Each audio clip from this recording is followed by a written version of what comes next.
In October of 2016, WikiLeaks released the Podesta emails, over 20,000 pages of private emails from White House Chief of Staff John Podesta.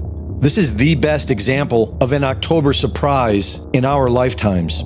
The Podesta emails opened the minds of millions to the fact that torturing children is a sort of sacrament to the vile creatures in control of our government. This 2016 October surprise became known as Pizzagate, and it was a deciding factor in many people voting against Hillary Clinton. Just as the Sean Combs child rape stories are dominating the public discourse, Hillary Clinton predicts an October surprise that will smear Kamala Harris, comparing it to Pizzagate. What is something you see happening in the near future that we should be taking more seriously? I anticipate that, something will happen in October, as it always does. I anticipate there will be a full court press in October. The digital airwaves will be filled. And why does that matter? Because the press that is pro-Trump anyway, oftentimes stories are put on digitally that then are picked up by, let's say, at Fox and others. And then those stories are stories, so the mainstream press reports on them, and so that story then takes on a life of its own. There will be concerted efforts to distort and pervert Kamala Harris, who she is, what she stands for, what she's done. The crazy story about me running a child trafficking operation out of a basement of a pizzeria, don't laugh. It was a huge story. It starts online, often on the dark web. It migrates. It's picked up by the pro-Trump media. It's then reported on by everybody else, which makes sure it has about 100% coverage. And people believe it. So I don't know what it's going to be, but it will be something, and we'll have to work very, very hard to make sure that it is exposed as the lie that it is. It sounds like she is referring to the Sean Combs case, where hundreds of victims have already come forward, including dozens who were children at the time, and revealed that drugging and raping people in front of a crowd of famous people was a ritual event of the P. Diddy party. Typically, the victim is lured into a situation where he or she is given a drink.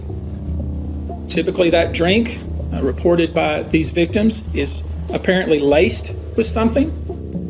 Once that drink takes effect, the perpetrators perform all kinds of sexual acts on the victims, many times passing him or her around as other people watch and enjoy the show, and then leave the victim ashamed, confused, injured, and wondering what happened. The day will come when we will name names other than Sean Combs, and there's a lot of names. Anyone, of course, who engaged in the assault or exploitation, anyone who participated in such in any way, anyone who encouraged or facilitated this conduct, anyone who was in the room and watched it happen but made no effort to stop it, any venue or venue owner who was aware of what was going on but failed to stop it, any individual or entity who knew about the conduct and benefited from it but did nothing to report it or stop it, and any individual or entity who covered it up or helped cover it up.